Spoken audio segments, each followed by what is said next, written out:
सुप्रभात छात्रों, आज का हमारा विषय है रहीम के दोहे। रहीमदास जी ने एक साधारण तौर पे रहीमदास जी के बारे में अगर हम बात करें तो रहीमदास जी मुस्लिम धर्म से संबंध रखते थे, लेकिन उन्होंने हिंदू धर्म से इतने अधिक प्रभावित हुए कि उन्होंने अपना नाम तक बदल के रहीम खान खाना, उनका पूरा नाम था अब्दुल रहीम खान खाना, जिससे उन्होंने अपना पूरा नाम बदलकर रहीमदास कर लिया था। रहीमदास जी के बारे में उन्होंने आगे बात करते हैं। रहीमदास जी कवि परिचय के बारे में बात करें तो रहीमदास जी का जन्म 17 दिसंबर सन 1556 ईस्वी में लाहौर में हुआ था। इनका पूरा नाम अब्दुल रहीम खान खाना था। परिवार के बारे में बात करें तो इनका परिवार, इनके पिता बैरम खान और माँ का नाम सुल्ताना बेगम था, जो मेवात से संबंध रखती थी। पिता बैरम खान सम्राट अकबर के संरक्षक थे, यानी उनके बॉडीगार्ड से संबंध रखते थे वो। उनका विवाह 16 वर्ष की आयु में, क्योंकि उस समय बहुत कम आयु में ही विवाह कर दिया जाता था, उनका विवाह 16 वर्ष की आयु में ही रहीम की शिक्षा समाप्त होने के पश्चात अकबर के पिता ने हुमायूं की परंपरा का विवाह करते हुए रहीम का विवाह बैरम खान के विरोधी मिर्जा अजीज तुर्कास की बहन महाबानो से करवा दिया था। अकबर विवाहिक संबंधों से पुरानी कटुता को समाप्त कर दिया करता था। ये अकबर के अपना तरीका था कि वो गैर विरोध को समाप्त करने के लिए विवाह संबंधों का सहारा लेता था, और इन्होंने ऐसे ही किया। उनका विवाह भी इसी तरह से गैर विरोध को समाप्त करने के लिए किया गया था। अगर देखिए पाठ के बारे में बात करें तो रहीम के दोहे यहाँ पर दिए गए हैं। रहीम ने एक दोहे लिखे हैं। उनके दोहों में विशेष तौर से तत्कालीन समय की सामाजिक स्थितियों का, आर्थिक स्थितियों का और राजनीतिक स्थितियों का वहां पे वर्णन किया गया है।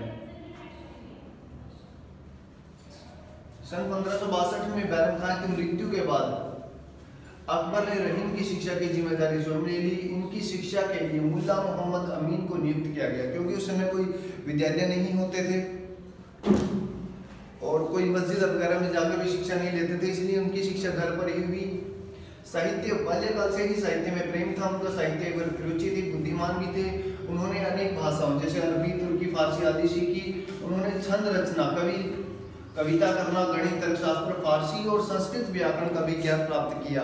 उन्हें धार्मिक आधार पर कोई जिद नहीं थी, कोई इस तरह की बात नहीं थी कि वो धार्मिक कट्टरपंथी से संबंध रखते थे, इसलिए उन्होंने संस्कृत में भी उतनी ही रुचि दिखाई जितनी कि उन्होंने फारसी भाषाओं में दिखाई। अब रहीम की मुख्य रचनाओं की बात करें तो रहीम की रत्नावली, रास पंचाध्यायी और बरवे, रहीम सतसई, श्रृंगार सतसई और मदनाष्टक, ये उनकी प्रमुख रचनाएं हैं। आगे उनकी रचनाओं के बाद अगर हम बात करें तो रहीम के दोहे शुरू होते हैं। रहीम के दोहे में क्या है, उन्होंने समाज में चलने वाली बातों के बारे में, समाज में काम आने वाली घटनाओं के बारे में बताया, जो समाज में काम आने वाली शिक्षाएं हैं उनके बारे में बात की है। पहला दोहा रहीम का शुरू करते हैं। रहीमन धागा प्रेम का मत तोड़ो चटकाए, टूटे से फिर ना मिले, मिले गांठ परी जाए। इसमें उन्होंने प्रेम भाव के बारे में बताया है। उन्होंने संबंधों के महत्व के बारे में बताया है कि मनुष्य को कभी भी अपनी जिद में आकर या अपने गुस्से में आकर अचानक से अपने किसी रिश्ते को, किसी प्रेम भाव को खत्म नहीं कर देना चाहिए। मित्रता आदि या प्रेम भाव का कोई भी रिश्ता होता है उसको अचानक से तोड़ देना नहीं चाहिए, क्योंकि वो एक धागे के समान होता है। ये जिस प्रकार टूटे से फिर ना मिले, ये धागा अगर टूट जाता है तो वह मिलता नहीं है, वैसे ही अगर रिश्ता भी अगर बीच में टूट जाता है, एक बार अचानक से तोड़ दिया जाता है, तो वह पहले की तरह नहीं मिल पाता है। जिस प्रकार धागे में गांठ पड़ जाती है, उसको पहले वाली स्थिति में नहीं आ पाता, वैसे ही रिश्ते में भी कहीं ना कहीं कोई कमी रह जाती है, कोई गांठ रह जाती है, जिससे कि वह पहले वाली स्थिति में नहीं आ पाता। और चाहे कितना ही उसको लंबा चलाने की कोशिश क्यों ना करें, मन में कहीं ना कहीं कमी रह ही जाती है। अगला दोहा है हमारा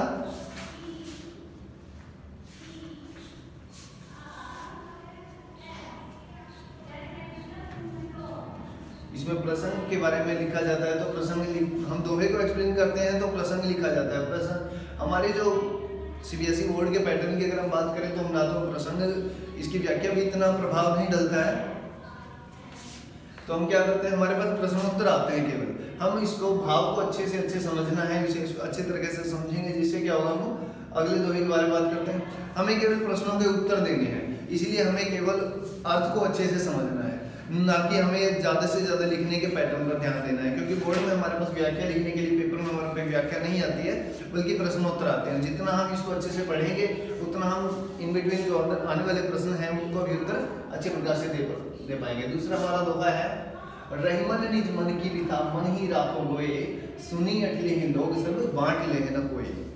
यहाँ पे रहीमदास जी ने क्या कहा है कि कभी भी अपने मन की पीड़ा को, अपने मन के विचारों को हमें दूसरों को नहीं बताना चाहिए। कारण यह है कि यहाँ कोई किसी का दुख नहीं बांटता है, कोई किसी के दुख दर्द की बात नहीं करता है, बल्कि सुनकर सभी लोग मजाक उड़ाते हैं। इसीलिए उन्होंने कहा है कि शब्दों के अर्थ की अगर हम बात करें तो इसमें उन्होंने कहा है कि रहीमदास जी ने कहा है, चलिए दो एक बात